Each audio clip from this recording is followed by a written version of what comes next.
You're listening to Skeptoid. I'm Brian Dunning from Skeptoid.com. Network marketing. Today, we're going to point our skeptical eye at network marketing plans, formerly known as multilevel marketing, or MLM, name changed to escape the stigma. They say that when there's a gold rush, the way to make money is to sell shovels. Network marketing companies sell shovels, along with dreams of gold. All you have to do is go out there and dig, and buy more shovels, and get your friends to buy shovels too. Levi Strauss and other suppliers became millionaires, and hundreds of thousands of miners went broke. Network marketing plans are started by a company selling some product. Fruit juice, soap, vitamin pills, water filters, anything, it doesn't matter. Through a network of independent distributors who are promised exponential commissions by recruiting multiple levels of other distributors beneath them. The company is guaranteed sales because the distributors are required to make minimum purchases, on which commissions trickle upward. There's little need to actually go out and try to sell the product to anyone. Money is made by building your network of distributors beneath you, and their distributors beneath them. Soon, the commissions trickling up from all those monthly purchases combine into a raging torrent of cash, and if you just buy a few more shovels, you're sure to strike gold. Network marketing plans differ from illegal pyramid schemes only by one subtle point. Commissions can only legally be paid on sales of a physical product. If commissions are offered upon recruitment of new distributors, then it's defined as an illegal pyramid scheme. Pyramids are illegal because they necessarily collapse when nobody else can be recruited. However, the illegal plans are pretty rare. Most companies are smart enough to stay on the right side of the law, but the problem of community saturation and inevitable collapse remains. A tip-off that should clue you into the wisdom of network marketing is that the companies themselves, who manufacture and sell the product, don't even eat their own dog food. They are making money the old-fashioned way, by selling an expensive product. It's you whom they recruit to start a network marketing business.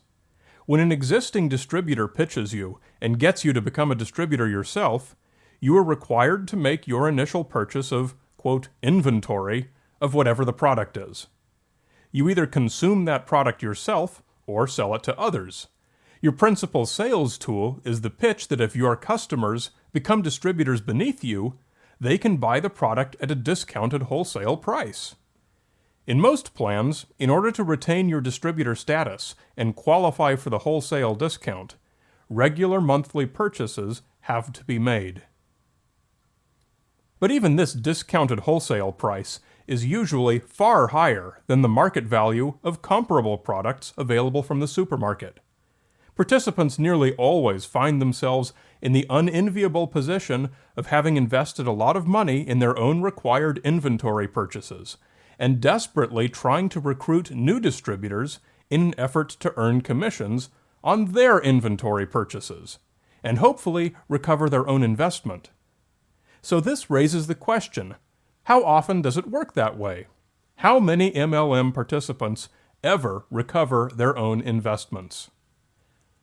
The Federal Trade Commission cautions most network marketers end up with nothing to show for their money except the expensive products or marketing materials they're pressured to buy. Consumer Reports advises stay away from multi-level marketing schemes that make earnings contingent on your ability to sign up an ever-growing pyramid of distributors who are supposed to do the same and pass sales commissions up the line. The nonprofit Consumer Awareness Institute analyzed available data published by the MLM companies themselves.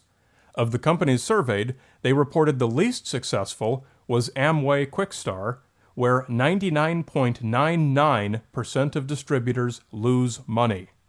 And the most successful was Herbalife, where 99.42% of distributors lose money.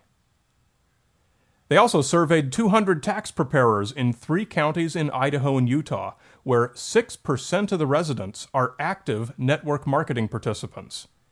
From over 300,000 tax returns, not a single one reported significant profits from network marketing activities.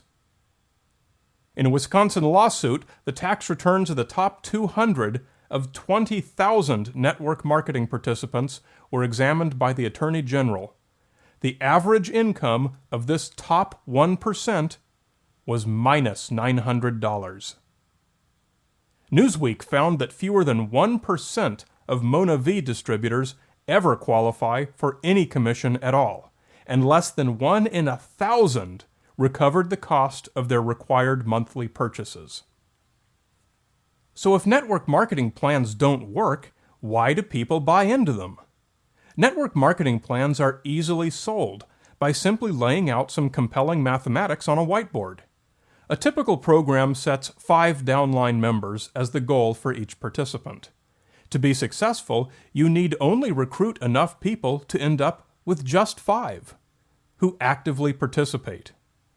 Below those 5 are their 5 apiece, totaling 25. This is your network. Each downline of 5 are qualified by participating at the minimum required level, so this model already excludes everyone who is flaky or only half-hearted, leaving only the 5 good ones in each downline. Your commissions based on those minimum participation levels, where all 5 below you dutifully make their minimum monthly inventory purchases, guarantees you an impressive income. The mathematics are black and white, and it's so simple that nothing can go wrong. You'd have to be stupid not to do it. But here is the problem that these whiteboard presentations always manage to omit. Of all the thousands of network marketing plans available now or in the past, if only one of them had ever had even a single line active to only 14 levels deep, that alone would have required the participation of more human beings than exist. That math is black and white too. Level 14 is populated by 5 to the 14th power, or about 6.1 billion people, the entire population of the planet, in addition to level 13, with 1.2 billion, all the way up to you and your original 5.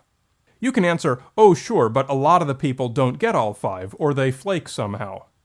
But you forget that the entire premise has already eliminated those who flake or who don't get all 5. The unfortunate conclusion is that a fully invested network, upon which the whiteboard presentations are dependent, has never actually happened.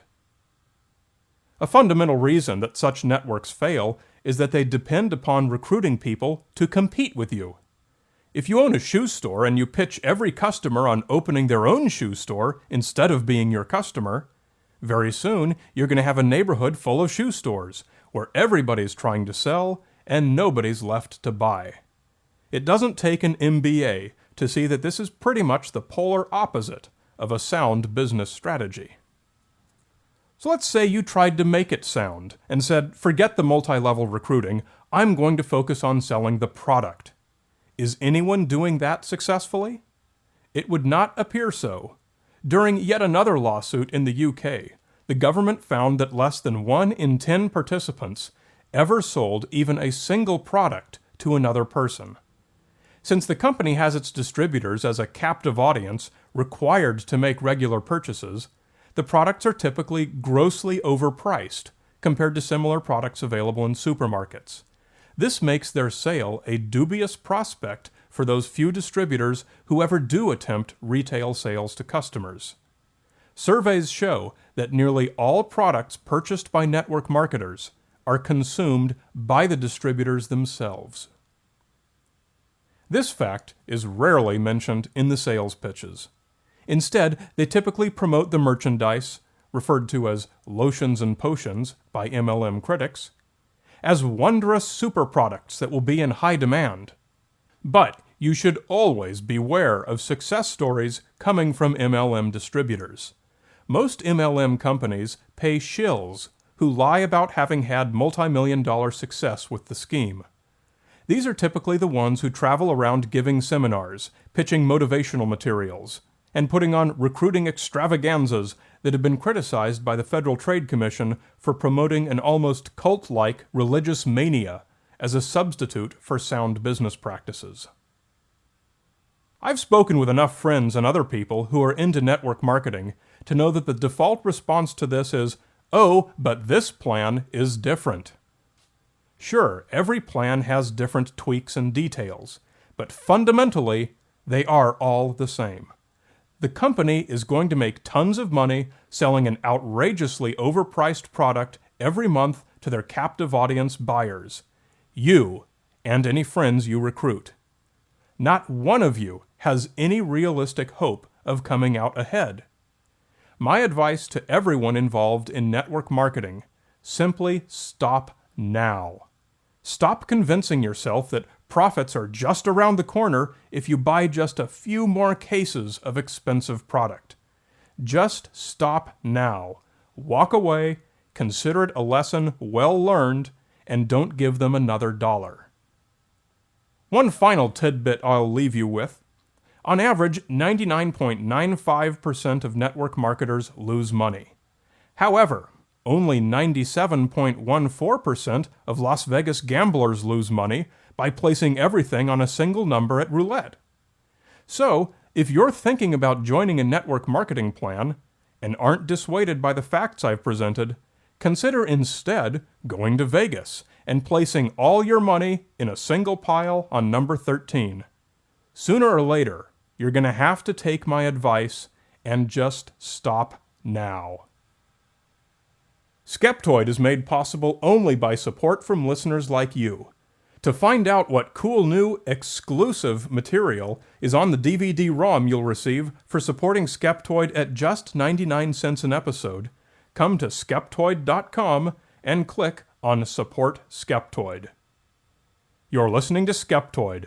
I'm Brian Dunning from Skeptoid.com.